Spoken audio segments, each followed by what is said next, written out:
ఆ crime register అయిన తర్వాత అది కూడా 307 సెక్షన్ ఇంకా other sections non bailable sections మీద ఒక క్రైమ్ రిజిస్టర్ అయింది. తర్వాత చంద్రబాబు నాయుడు గారు దాని మీద యాంటిసిపేటరీ బెయిల్కి వెళ్ళడం జరిగింది. యాంటిసిపేటరీ బెయిల్ కూడా హైకోర్టు వారు శాంక్షన్ చేయడం జరిగింది. ఆ కేసు ఇన్వెస్టిగేషన్లో ఉన్నటువంటి దశ. ఇందులో ప్రభుత్వం మారింది. చంద్రబాబు నాయుడు గారి నాయకత్వంలో ఉన్నటువంటి కూటమి ప్రభుత్వం అధికారంలోకి వచ్చింది. అధికారంలోకి వచ్చిన తర్వాత ఇవాళ పత్రికల్లో చూసాం. ఈ కేసు ఆ రోజున అంగళ మార్కెటింగ్ కమిటీ మాజీ చైర్మన్ డిఆర్ ఉమాపతి రెడ్డితో కంప్లైంట్ ఇవ్వడం జరిగింది. ఆయన కంప్లైంట్ ఇచ్చారు.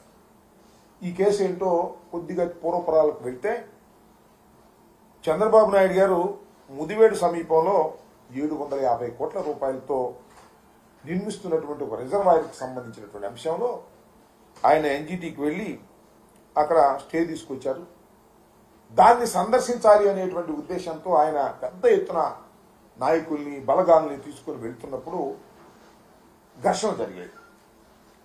ఆ ఘర్షణ సందర్భంలో పోలీసుల్ని కొట్టేటటువంటి కార్యక్రమం చేశారు.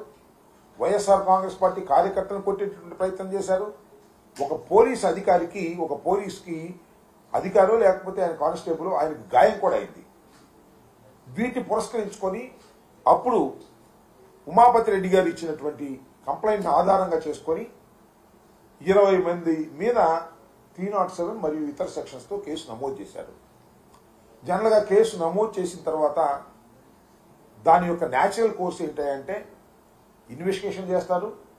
ఆ తర్వాత ఛార్జ్షీట్ ఫైల్ చేస్తారు.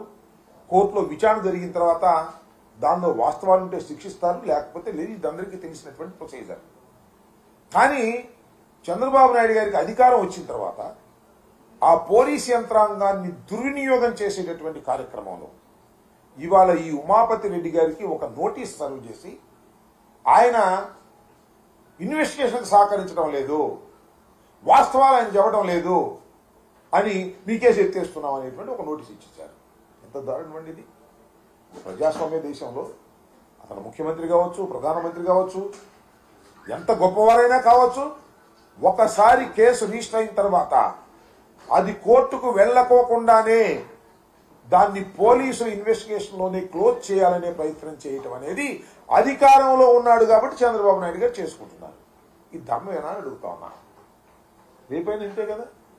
ఇంకో కేసు వచ్చినా కూడా ఏదైనా కేసులు జరిగితే ఇన్వెస్టిగేషన్లోనే దాన్ని తొక్కేసి నేరస్తుల్ని పక్కన పెట్టేసేటటువంటి ఒక దుష్ట సాంప్రదాయాన్ని నారా చంద్రబాబు నాయుడు గారు తీసుకురావడం అనేది చాలా దురదృష్టకరమైనటువంటి పరిణామం. ఇవాళ ఏం జరుగుతూ ఉందంటే రాష్ట్రంలో వారి మీద ఉన్నటువంటి కేసుల్ని, ఎవరి మీద, తెలుగుదేశం పార్టీ వారి మీద ఉన్న కేసుల్ని, ముఖ్యమంత్రి గారి మీద ఉన్న కేసుల్ని, లేదా తెలుగుదేశం పార్టీకి ఒత్తాసు పలికేటటువంటి వారి మీద ఉన్నటువంటి కేసుల్ని తీసేసే కార్యక్రమం చేస్తున్నారు. జగన్మోహన్ రెడ్డి గారు వైఎస్ఆర్ కాంగ్రెస్ పార్టీ మీద కొత్త కేసులు సృష్టించి పెడుతున్నారు.